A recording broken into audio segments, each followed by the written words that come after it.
What's up? Okay. The spiritual reason why you're attracting narcissists, it's not what you think. And if you're like, I've never attracted one in my life, I'm highbrow, I don't attract said narcissists, then this video is also for you because you will attract one, or maybe you can help somebody who has, because either you are a narcissist, you will attract a narcissist, you have attracted a narcissist, or you will know somebody who will or has attracted a narcissist. So this video is for you. Maybe it's divine right timing because you're going to help a friend or pass this along. Or maybe it's divine right timing because you've been through this horse, you know what. Okay, so let's talk about it. The spiritual reason that you're attracting narcissists and what you don't know will hurt you. It will. But the good news, I have good news. So watch till the end because there is a lot of good news. And I actually have 4 ways that you can retrain your brain and get out of this cycle because it is no bueno. Okay? All right. So thank you for being here. I'm Leah. That's your true story, and I'm sticking to it. We got to talk about this because I keep running into really good people who have had this problem. The spiritual reason you're attracting narcissists into your life, drum roll please, is because you're codependent. Now, if you've never heard that before, that could have been a blow to your heart. You're like, codependent? I'm super independent. Are you kidding me, Leah? I do everything on my own. Yes, that is what you're dependent on. You are codependent on the fact that you cannot depend on anybody because oftentimes as a kid, some basic need wasn't met, like being loved, understood, cared for in some manner, and everybody has more extremes than the other. So a people pleaser, codependent was born, or a narcissist. So the way that you become codependent is actually by being independent. So now whenever I see these like boss babes who are like, I'm super independent, I'm like, oh no, you're a target for narcissists. Stop saying you're super independent. That actually translates as you are super codependent. You're super codependent on the fact that you're not depending on anyone because you've been hurt, because there's some deep wound there that says, hey, I don't need to depend on anybody. I got this myself. I'm good, right? And now that can be a really good thing because it's good to be self-sufficient. I really do believe it's good to know how to do as many things as you can and to take care of yourself and to be able to provide and live on your own from a safety and from a worldly standpoint. But now we've come into this world to be in relationship with ourselves, to remember who and what you really are, because as you go along the path, you can easily forget. I believe we all signed up for this experience, and then we forget who we are as we get hurt, as things get covered up, as you stop trusting your instincts. So this is why it's so important. It's a remembering who you are. So when you were a baby, you didn't shame yourself for wanting to be dependent on love. You knew instinctually that you had to be dependent on love to survive. You knew instinctually you had to be dependent on food and having basic needs met and having somebody provide for you in that way. And you didn't shame yourself. You only started shaming yourself when somebody told you that was wrong, or that you were too needy, or that your needs didn't matter, or that you were selfish, right? And so then you began to put all of your needs on the back burner and other people's needs ahead of yours. And sometimes to lessen the abuse, because you're still trying to get that basic need met. And maybe because you're being abused, you've learned I can lessen the abuse, or maybe kind of get around the abuse, hopefully, if I do X, Y, and Z, if I allow somebody to control me, if I do what they say, right? So we all learn this. And so really, you're codependent on being super independent, on not needing anybody else. And what I'd like to offer you is that there's tremendous healing opportunity when you realize it's healthy to depend on people. And it's okay that you depended on somebody who wasn't trustworthy, who took advantage of your trust, who manipulated you. Maybe you learned it as a young kid because you had a parent that way. Or maybe you were blindsided, because I've also met people who had really loving, wonderful childhoods, really healthy actually. And then they were even more blindsided when they ran into a target or ran into a narcissist and were a target. They had no idea. They didn't even know narcissists existed. So maybe this is for you as well if you never even knew about this. And you're like, I had a great childhood. This is like so shocking, right? How could I be dependent? I like had this great upbringing and I have a healthy, interdependence and all that stuff. The narcissist will train you to be codependent. If you continue a relationship with a narcissist, they will train you to be codependent. Codependent on the fact that you can't depend on them. Dependent on the fact that you're going to constantly try to help them. Dependent on the fact that you're going to try to fix them. And this comes from a good natured place, not because you think that they're awful. It's because they preyed on your empathy and maybe told you a victim story. So you're like, oh, I would never hurt you that way. Let me prove. So then you start overperforming, people pleasing. Then they can psychically take your energy and take your psychic abilities. And all of us have psychic abilities. You have psychic abilities. Psychic ability is just really your instincts. It's your intuition. It's that part of you that knows something beyond what you feel like you should know the information for. So you begin to gaslight yourself. You become dependent again on them telling you reality. That's how they gaslight you, because your instincts, your faith, seeing something beyond what is seen, will tell you something's off, or they're lying to you, or maybe you'll even have an insight where you'll see something. Maybe you're in a relationship with somebody and you see them cheating on you. You see this trip to Mexico or something, and you're like, I know they're cheating or they're doing something. And you see it in your mind's eye, but you doubt yourself. You gaslight yourself because you're like, that's crazy. Why would I even have that image in my head? You have that image in your head because you're energetically picking up on what's actually happening. Have you ever had that instinct about somebody who wasn't doing something like that? See, that's the other thing. And also, if you know, like if you've been discarded or you broke up with somebody and they were a narcissist and you're kind of wishing for a Hoover, or a Hoover's when they like suck you back in, right? Because they're off with their new supply, and you're feeling jealous because you see that they're putting up these pictures and they look like everything's great, like how you wanted it. And new supply person got what I wanted. There's a few reasons for that. Stay with me because energy is real. So when you like and subscribe and share and comment, you're putting energy into the bank account of filling up your cup on this knowledge, so that this won't happen to you again or ever, or again, you can help somebody else. Okay.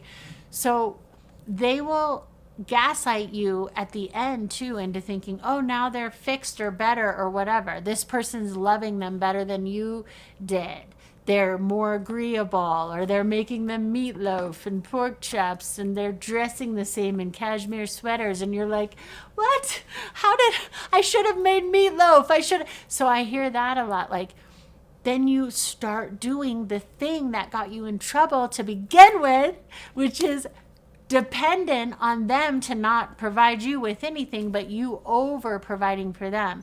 So at the end of a relationship, I'll hear people say, I should have done more. I can cook, I can do all these things, but I didn't want to because something inside of me was saying that they were running around with all these people and I was trying to be agreeable. And so I was trying not to be Betty Homemaker, but I should have been Betty Homemaker because that's what they want. See, and then see the craziness?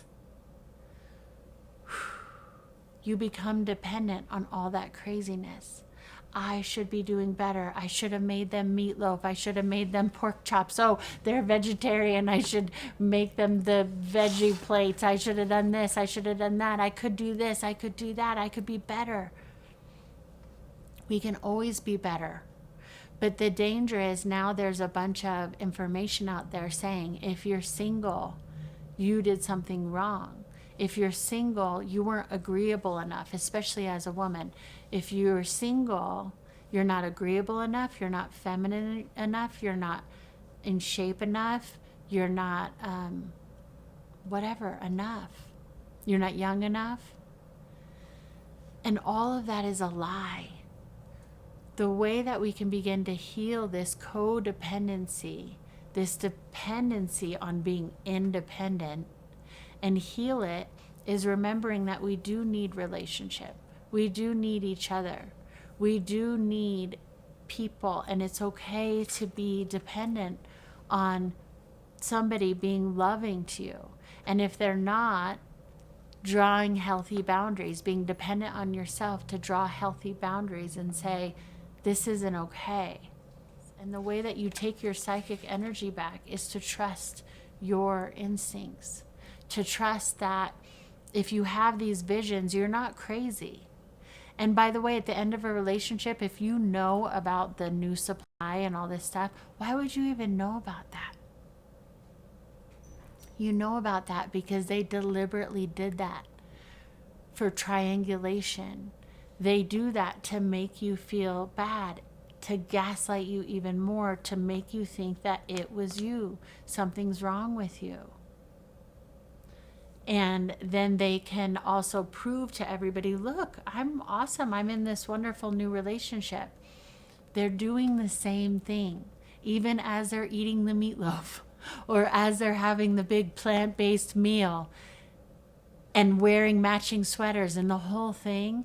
Inside the narcissist, they're going, dang, should I have kept that other supply? Should I have shelved that supply? Did I make the right choice here? Am I going to be found out there? I better delete this. I better prove this with this person, this new supply, and post this. But then to that person, I better delete it. It's a lot of managing. I had a narcissist once tell me that he's like, look, I appear calm on the outside, but every moment of every day is a show inside of anxiety, worry, doubt, fear that I'm in trouble. Something's going to happen. Because see, he knew at any moment somebody could find him out, or one of the lies was going to get unraveled, or something. They can't even keep track of all the stuff that they tell, by the way. And they always come back. They always come back.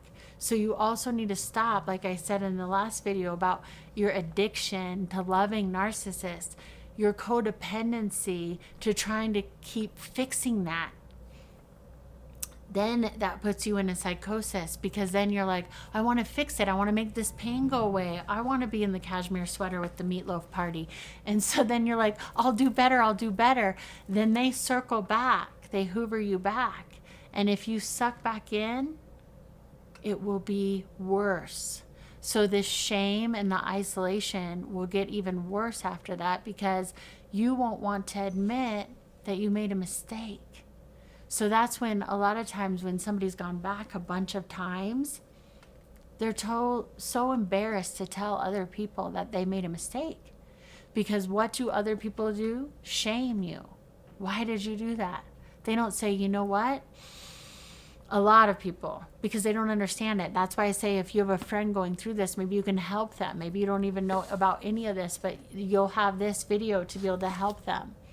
Because what happens, the reason why people stay in an abusive situation They get codependent on it. Also because other people shame them when they try to get out. They get out, they get hoovered back in. The abuse is worse, it's ramped up. Now they're shaming themselves because why were they so stupid? Why was I so stupid to go back? The person abusing is abusing you more. And now friends and family even can distance themselves from you because they're like, why are you so stupid to go back? So you can get out of this. You're not alone. It can be so crazy making, but I promise you there is hope. The reason I'm talking about this, we see it in Hollywood everywhere, right? We see it everywhere. I didn't even watch the Grammys, but I saw narcissism everywhere. And now they're trying to teach people to devalue you and accept abuse. Because what's your knee-jerk reaction when you meet a single person, especially over the age of 35 or something, especially female? A lot of times male, it's like, oh, he's a playboy, he's cool, whatever. But what's your knee-jerk reaction when you meet a single lady? Do you immediately think like, wow, what a amazing person? Or do you think, oh, what's wrong with them? Or a man. Where are your judgments? Where are you gaslighting people and judging people, or gaslighting and judging yourself before even knowing the situation? So this is why people can't get out sometimes. So if that's you, you can get out. There is hope. People go, well, just call a shelter if they're beating you, or just do this. It is so insidious. Finances can get in there. Family can get in there. It can be the church that you're going to. It can feel like overwhelming to the point where you're like, let me just get through today, and then tomorrow, and then months, and then it's years. So let this be a step today. Okay, first of all, something really important to remember about the new supply. Narcissists don't change, unfortunately. It's just the same pattern over and over in different lengths of time, different costumes, but it's the same. So when I was saying, they're sitting there with their meatloaf and feeling so much anxiety, but on Facebook it looks like, oh my gosh, they've got the perfect thing now. They must have it so much better. I did it wrong. No, because their new supply is either a narcissist themselves. They're going to turn into a narcissist because they're going to start mirroring those qualities, or they're a doormat. That's it. Those are the only options. And remember, you can always be a side chick, side dude. You could always be married if you lower your standards enough. You could always be with somebody abusive if you lower your standards enough. Anybody can. That's not noble. So we need to stop making that popular and noble. And stop shaming people for being single. So here's 5 steps to break codependency, to break this pattern, because you're never going to change a narcissist, but you must change spiritually yourself and your habit, your addiction to loving them, to wanting to fix this, whether it was a childhood wound or it's a fresh new narcissist that you've never had this experience in your life. Stop your addiction to trying to make it better. It is what it is. Let them play out their charades. That has nothing to do with you. If you're free from them, thank God. If you're trying to get free from them, I hope this helps. So first of all, remind yourself it's okay to depend on people. That's a healthy thing. That's an innate thing from birth. When we were little babies, we depended on people. We're supposed to be in relationship. We're supposed to be in healthy relationship with people, and that's okay to want to depend on somebody to be kind. And it's also okay that when they're not, to draw healthy boundaries and to be kind to yourself, and to sometimes go no contact, especially if it's a narcissist. Have empathy for yourself. Sometimes we forget that. You over empathize with the narcissist so much, with their victim story so much. You empathize with, oh my gosh, I should have done this better, I should have done that better, but you don't empathize with yourself. You did the best you could under the circumstance you did. You weren't trusting your instincts. You were gaslighting yourself. You were being gaslit. You were trying to go with the flow, And so you abandon yourself and all of your judgment. Have empathy for yourself, that you were doing that because you thought maybe that's how you would get love from this person or give love to this person. Have empathy for not just everybody else, but also you. Remember that. Number 4, speak up. The reason why this can feel like such a giant mountain and we just stay in it is because you're like, oh, today I have work and then take care of the kids and then this and that. I'll deal with it tomorrow. I'll deal with it tomorrow. I'll deal with it tomorrow. Whatever you need to address it. Stand in your own 2 feet. I don't know how you can stand in anyone else's, but really stand on your own and go, I can speak up for this. I can draw the line and say, no, it's not okay. And I don't have to dwell in victim consciousness either by saying this isn't right. I'm not a stand for being treated this way. Stand up for yourself. Stop being a doormat. But also don't go into reactive abuse. And the more that you stand up for yourself, you won't go into that reactive abuse because you won't have all this pent up anger inside. You just address things as they come. Like that's not okay. Call things out. When you're dating somebody new or a business arrangement or a friendship, if something seems off, call it out. Address it right then and there. Not wishful thinking how you wish they would be. Take it for face value about who they are and how they're being.